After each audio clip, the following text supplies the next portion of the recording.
Est-ce que tu dis oui à tout, tout le temps, de manière inconsciente? Est-ce que ta réponse automatique quand quelqu'un te partage quelque chose, c'est de dire oui, alors même que t'en as pas envie? Est-ce que tu dépenses de l'énergie, tu t'épuises à vouloir satisfaire tout le monde autour de toi, à vouloir faire passer les autres en priorité? Si la réponse est oui, alors tu es peut-être dans du people pleasing. Qu'est-ce que le people pleasing? C'est quelque chose dont j'ai beaucoup souffert pendant des années et j'apprends le terme. Pourquoi ça a changé de couleur? Mais ça va pas ou quoi? Pendant des années, j'ai fait passer les autres en priorité, j'ai été... Bon bah tant pis. Ce sera vert pour cette vidéo. Le vert de l'espoir. Ouais, pendant des années, du coup, j'ai vraiment mis les autres en priorité, je me faisais vraiment passer après. J'étais toujours dans cette réponse inconsciente de oui. En fait, peu importe ce qu'on me disait, j'étais là oui, oui, oui, oui, oui, oui, oui, oui, oui. J'étais une yes life. Mais en fait, ça a ses limites. Donc le people pleasing, c'est vraiment ce besoin excessif de plaire aux autres, de satisfaire les autres, et c'est toujours au détriment de soi-même en fait. C'est dire oui quand t'as pas envie, c'est éviter les conflits à tout prix, c'est chercher constamment l'approbation ou la validation des autres. En fait, tu n'existes que au travers des autres, en fait, en leur faisant plaisir, en leur donnant ce qu'ils ont envie de recevoir, et ça te met souvent dans des relations toxiques avec toi-même, même avec les autres, parce que du coup tu ne sais pas où sont tes limites, tu ne poses pas tes limites, et du coup ça amène plein de situations désagréables. Alors d'où ça vient? J'ai compris moi récemment que ça venait surtout de mon enfance, par reproduction inconsciente. Ma mère étant avec un pervers narcissique, peu importe ce qu'elle faisait, ça n'allait jamais. C'était toujours des reproches, toujours du dénigrement, elle était rabaissée en permanence. Donc du coup, j'ai assimilé le fait qu'il faut absolument faire de son mieux pour plaire aux autres, alors qu'en fait ça marchait pas. Et du coup, je pense que j'ai engrammé ça à un niveau inconscient. Donc j'ai vu ma mère vraiment essayer de faire de son mieux pour que ça aille bien, mais bon, finalement, ça n'allait jamais. Donc toujours se passer en dernier et voir, en fait, être là où on est censé être attendu. Bon, pervers narcissique, du coup, ça n'allait jamais, donc voilà, c'était pas un bon schéma. Mais en tout cas, j'ai vu ce mécanisme en fait de faire de son mieux pour les autres. Et alors ça a ses inconvénients mais ça a aussi ses avantages parce que je vois qu'en étant comme ça, je m'adapte tellement facilement aux gens et autour de moi, ça m'a quand même permis de développer aussi une compréhension des autres et de ce qu'ils attendent. Après, maintenant que j'ai compris ça, j'ai fait un travail pour justement me passer en priorité et me respecter en fait, à développer mon estime de moi parce que c'est souvent lié à ça, à l'estime de soi. En fait, il y a souvent des peurs qui sont liées à ce people pleasing, c'est la peur du rejet, la peur de l'abandon, la peur de ne pas être aimé. Donc on va vraiment se donner, vraiment donner de nous pour satisfaire les autres et pour l'estime de soi, c'est vraiment pas top. Quand tu as de l'estime de toi, tu apprends à savoir ce que tu vaux, à te respecter en fait, à respecter ta jauge en fait de ce que tu peux donner aux autres et surtout à te passer en priorité et c'est loin d'être égoïste comme les croyances que je vois sur le fait que si tu te passes en priorité, tu es égoïste. Non, c'est juste du respect de soi, de l'amour de soi et tes relations ne seront pas entachées pour autant, crois-moi. Et en fait, c'est vraiment un problème d'être dans le people pleasing parce que déjà, tu te sens émotionnellement vraiment challengé puisque tu te mets en dernier, donc du coup, tu finis par te sentir vide. Ça amène aussi beaucoup de déception. Moi, je sais que j'avais beaucoup de déception envers les autres parce que j'étais, mais je donne tellement et j'ai l'impression de rien recevoir en retour, alors que, juste, en fait, c'était moi qui donnais, en fait. J'étais vraiment dans je fais ça pour les autres, et c'était moi, en fait, c'était ma responsabilité. Donc émotionnellement c'était compliqué. Évidemment un manque de respect aussi pour soi-même parce que quand tu ne poses pas tes limites, les autres ne peuvent pas les connaître pour toi et donc du coup en fait c'est même pas qu'ils les dépassent, c'est que juste il y en a pas.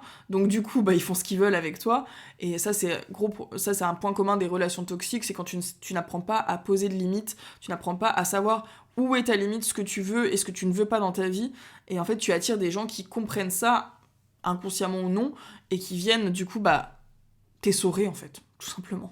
Un autre problème, c'est la perte de soi et de sens. À force de vivre pour les autres, moi je savais plus qui j'étais réellement. Et une fois, j'ai une copine qui m'a dit ça, et vraiment, elle m'a vraiment fait un switch en me disant ça. C'est-à-dire que je m'adaptais tout le temps.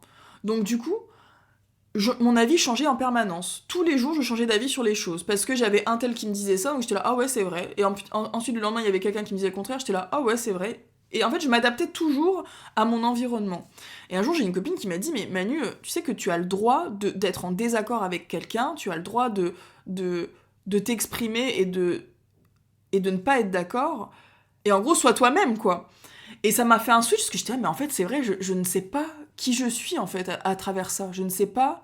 je ne sais pas, en fait. Je sais pas ce que j'aime, je sais pas ce que j'ai envie de faire.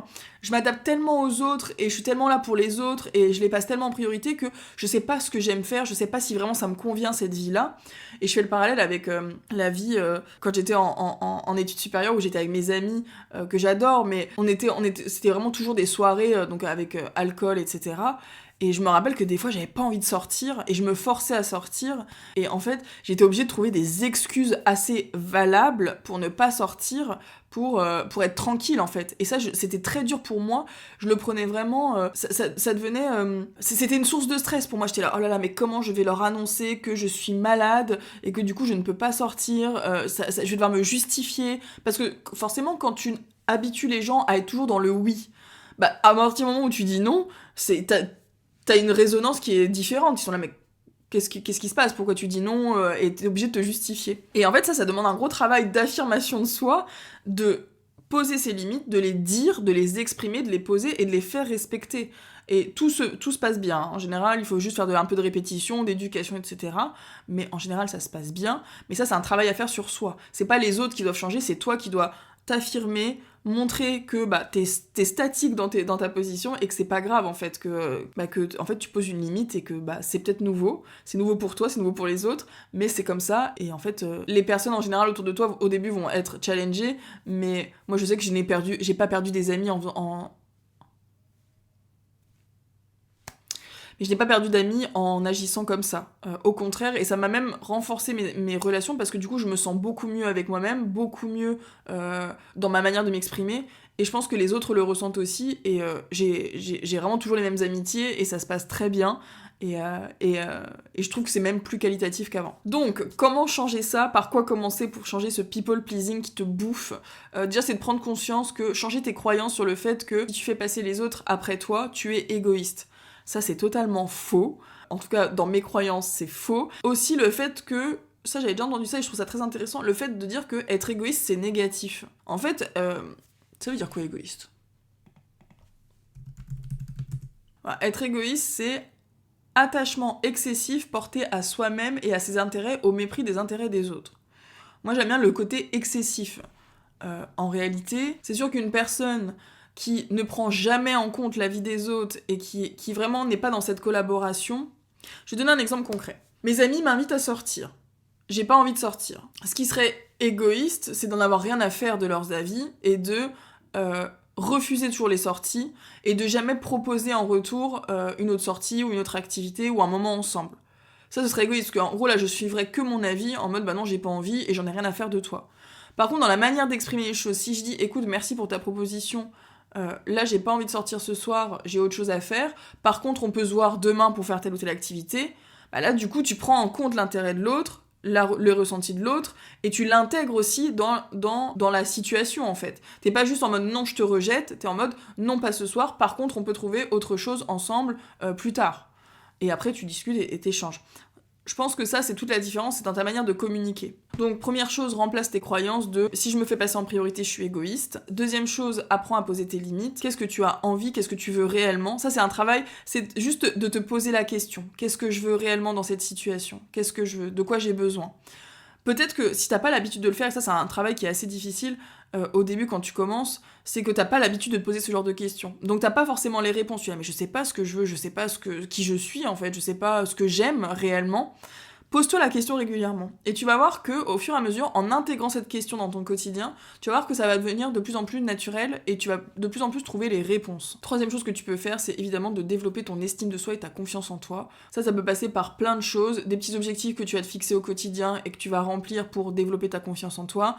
Estime de soi, tu peux aller travailler ça avec des affirmations positives, tous les matins te dire que tu es capable, tu vas y arriver, etc.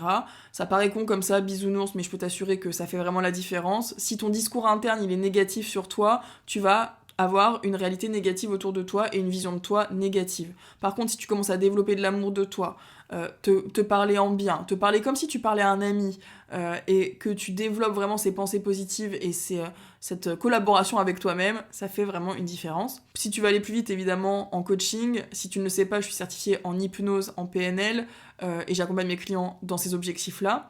Il y a un lien en barre d'infos pour réserver un appel gratuit et sans engagement. On peut évoquer ta situation si tu en ressens le besoin, et je peux voir si je peux t'accompagner avec l'hypnose et la PNL. Ça va te permettre d'aller beaucoup plus vite dans tes objectifs, d'aller débloquer directement à la source, dans ton inconscient, ce qui bloque, et ça te permettra d'expérimenter des changements dans ton quotidien assez rapidement. En conclusion, arrête de vouloir plaire à tout le monde. Plais-toi à toi-même en priorité. Vraiment, je pense que ça change vraiment la vie, mais en mieux. J'ai pas perdu d'amitié, je me sens beaucoup mieux avec moi-même, je me sens plus alignée, je rayonne plus. Voilà, j'aide plus les gens autour de moi, j'ai des moments de qualité avec mes proches, et ça fait vraiment toute la différence. Donc apprends à dire non, apprends à te faire passer en priorité, et tu verras que ta vie sera beaucoup plus douce et apaisée. J'espère que cette vidéo t'a plu, abonne-toi si le contenu te plaît, et sinon je te dis à très vite dans une prochaine vidéo.